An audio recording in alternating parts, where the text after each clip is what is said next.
It is currently 11:51. Today is Saturday, September 8th, 2018. Good evening, everyone. Night is upon us, the day has ended. As we prepare to rest, we shall awaken once more to a new week, to a new day. Before we do so though, let us all sit together for a few minutes and just have a discussion. Tonight's topic I've sort of decided on is a bit of a basic one and a big general one that may be over time expounded on in individual increments. The spirits in general. Now, if you guys remember, a few weeks ago I did one on the gods and my belief what the gods are. The spirits are going to be a part of that group. So, how I believe it there were the gods, the true gods, the lesser gods, the whole nine yards. They are consciousnesses. They are a consciousness of a particular phenomenon. Energy that has been able to have enough processing that we can pick it up, that we pick up on it and see it as thought, as a spirit, etc. And as we further acknowledge and further add our own energy to it, it grows to become a spirit. The gods are powerful spirits, spirits who grow and rise, but they are still spirits all the same. Sort of a thing that from my upbringing, what I was taught traditional-wise was, though the gods have great power, they are great, they are many, they have a lot of power and a lot of spirit. We too have spirit, we too have power. So we are able to stand to them and look to them. We're able to talk to them. We may not be as powerful as they are, but we are still powerful ourselves, so we can talk to them. That's how I was taught. The spirits, all spirits, are energy, are the consciousness of energy, of a specific phenomena, of anything in general. I have a spirit inside me that is formed from, as a byproduct, in my personal opinion, from neurological and other physiological phenomena. As my body breaks down food for metabolism, as my nerves act and react for vision, memory, movement, etc.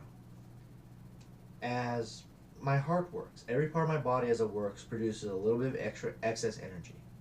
A lot of it is emanated out in heat, in the aura, but some is retained and around the body and develops its own imprint, effectively, of what the individual is.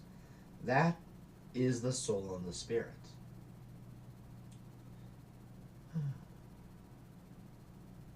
And that spirit is what we call upon for our magic, for our work of the spirits. By doing what allows our minds to, because the spirit at that point is just as much as any other part of our body, any other organ or muscle. As our minds tell it what to do and tell it how to change and form, we can do more with it. If that makes any sense at all. And that is what spirituality and spiritual work consists of. As I showed, as I do the rosary, I'm able to visualize, meditate, and so forth with my eyes are closed, while I use the prayer beads, while I read one of my books, while I even so much as do my divination. These are all different tools that help my mind focus, and by my mind focusing, it's able to focus that energy that is my spirit for a particular purpose. And I could probably do a longer vlog later on the actual process of magic, once we go from where I'm sitting to where a spirit would sit, and how we communicate together. That could be a much longer and explained discussion. But for tonight, it's sort of just about the spirits in general. There are, like I said, everything has spirit. Plants have spirit. I have a spirit. Objects have spirits. These prayer beads have a spirit to them. My rosaries have spirits to them. My cards, my runes.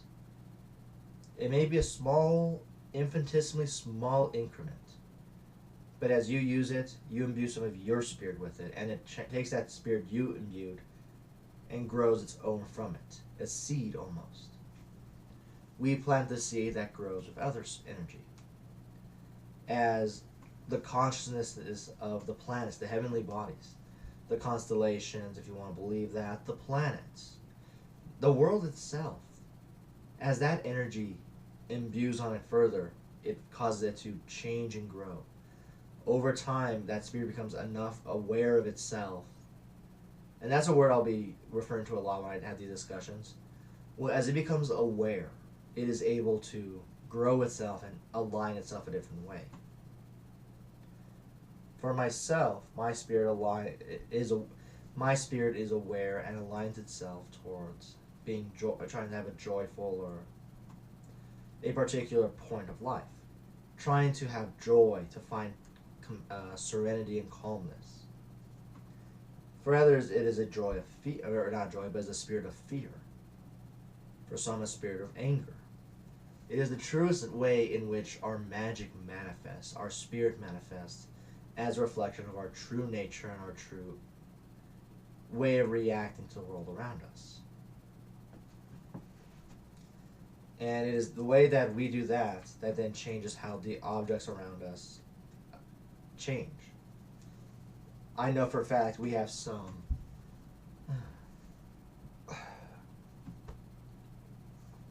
we, being my family, have some cursed objects.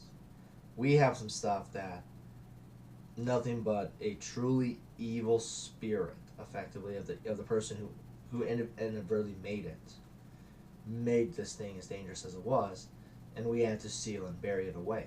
We have land that we have stuff buried so that it cannot be used, because it's just dangerous to anyone who's around it.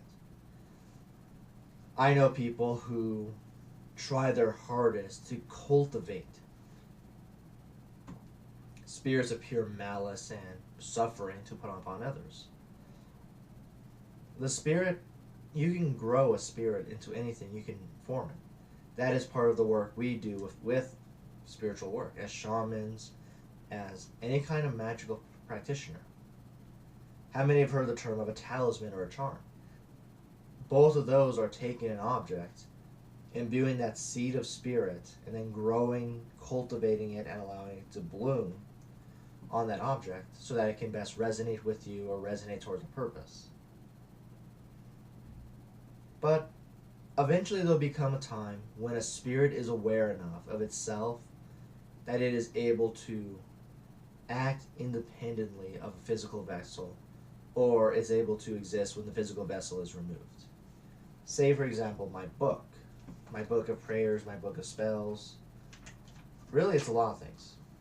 It has chants, prayers, spells, everything on here. Magnetic pages, everything. What happens if someday,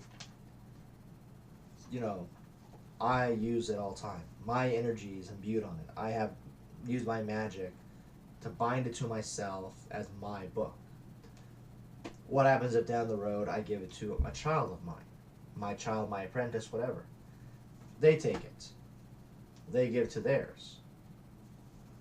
And then it gets destroyed. It gets burned away. At that point, though, it can live on as a spirit of knowledge. A spirit of Akasha, effectively. Because at that point, it has my knowledge, and every time my energy imprints on it, every time I seek it for knowledge's sake, or I add knowledge. I'm reading of what I wrote before, or I'm adding what I need to write now. So it's constantly growing with knowledge, of a spirit of knowledge, that desire to learn, that interest. Next person does it too. Next person does it.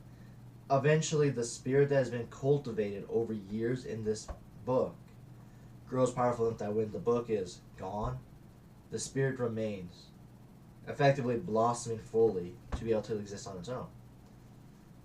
That spirit then can be identified by others who can feel its presence, who can feel its presence and connect to it, and they continue to add their spirit to it as it exists until it becomes powerful enough that it can become what's called a god. And that is sort of how I see it. You have the seed of spirit, or the initial energy. There's another term I'll use, and I'll probably use this when I do a more in-depth discussion on this in the future. I call it a sign. A PSIGN. And I know that seems very weird and sort of like a pun, but there is a bit of a purpose to it. And that's what I see it as those. You start out, us, animals, spirits existing, whatever, create what's called a sign, or a seed. It is a literal symbol upon the physical, or upon the visible or invisible worlds. And I feel like this is getting, I'll probably discuss this more later, but this is a symbol on the invisible world, or the visible worlds. Typically on the invisible world that binds to something in the visible. As things perceive this in the physical, the invisible empowers them. As they start to grow and glow, eventually it grows to a point, it becomes a small spirit, or a spirit seed. Eventually that seed grows. Eventually the physical object, or the physical tether, vanishes. It becomes a free spirit, and then eventually it grows to become a god, or something similar. And that's not saying that all spirits will. Some don't, some may, who knows. But that's just, for now, how I see it. Perhaps in the future we can discuss this a lot more. I feel like there's a lot of detail I could explain about this. But for now, let us just in the comments meditate on what I sort of discussed now, and I'd love to hear your guys' thoughts, or what you guys think. I'll talk to you guys all later, and have a nice night.